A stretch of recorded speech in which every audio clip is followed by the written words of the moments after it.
كيف حضور الناس اليوم في خطب الجمعة؟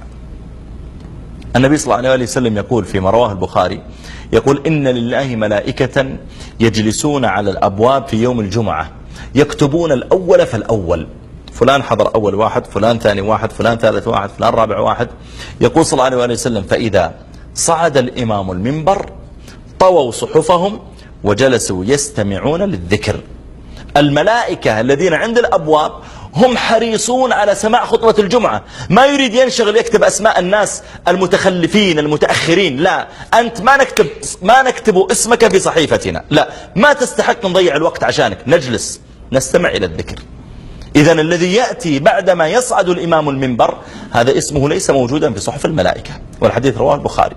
ويقول صلى الله عليه وسلم عن يوم الجمعة، يقول: من جاء في الساعة الأولى فكأنما قدم بدنه، من جاء في الساعة الثانية فكأنما قدم بقرة، من جاء في الساعة الثالثة فكأنما قدم كبشا أملح، من جاء في الساعة الرابعة فكأنما قدم دجاجة، يعني تصدق بكذا، ومن جاء في الساعة الخامسة فكأنما قدم بيضة، كأنه جاء يتصدق عند رب العالمين ببيضة. أما يستحي الإنسان؟ أنت لو يقول لك إنسان: تفضل عندي على غدا أو عشاء أو ربما إفطار، ويأتي بصحن فيه بيضة، لن تقدت عليه وقلت يعني المفروض أن تكرمني أكثر من كذا. يا أخي، أن تكرمني أكثر مما أن تكرمني الآن ببيضة. يعني لو زدتها وضعت دجاجة أو وضعت كبشا أو وضعت بقرة أو جملا لكان هذا أعظم في الإكرام. ثم يستهين أحدنا أنه يذهب إلى المسجد متأخرا ولا يهمه. الساعة الأولى تبدأ من بعد الفجر، الثانية يعني اقسم ما بين صلاة الفجر إلى وقت صلاة الجمعة الساعة 12 اقسمها على 5، ثم قسمها هذه 5 ساعات، قد تكون مدة الساعة 1:15 بحسابنا الآن أو 1:30، لكن اقسمها على 5 أجزاء. من جاء في الجزء الأول كأنما قدم بدنه، من جاء في الجزء الثاني كأنما قدم بقرة، من جاء في الثالث كأنما قدم كبشا أملح، من جاء في الرابع كأنما قدم دجاجة، من جاء في الخامس كأنما قدم بيضة. الذي يأتي بعدما يصعد الإمام المنبر هذا حتى اسمه لم يكتب في صحف الملائكة. بالله عليك، ما حالنا نحن اليوم مع خطبة الجمعة؟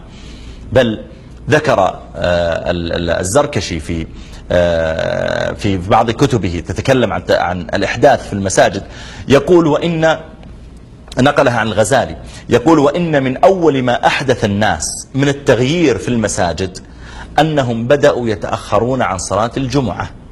ثم قال الغزالي: ولقد أدركنا الأولين، لقد أدركنا الأولين يخرج أحدهم إلى صلاة الجمعة بيده السراج. تدرون يا جماعة إيش معنى بيده السراج؟ يعني يصلي الفجر في المسجد ويرجع للبيت، يفطر فطورا سريعا، ثم يخرج إلى صلاة الجمعة، ظلام ما طلعت الشمس، يخرج إلى صلاة الجمعة، فيحتاج أن يأخذ معه السراج، لأن في حشائش في الطريق، في أحجار، فيه حفر، يحتاج يأخذ السراج. أين تذهب؟ والله أنا طالع أصلي الجمعة.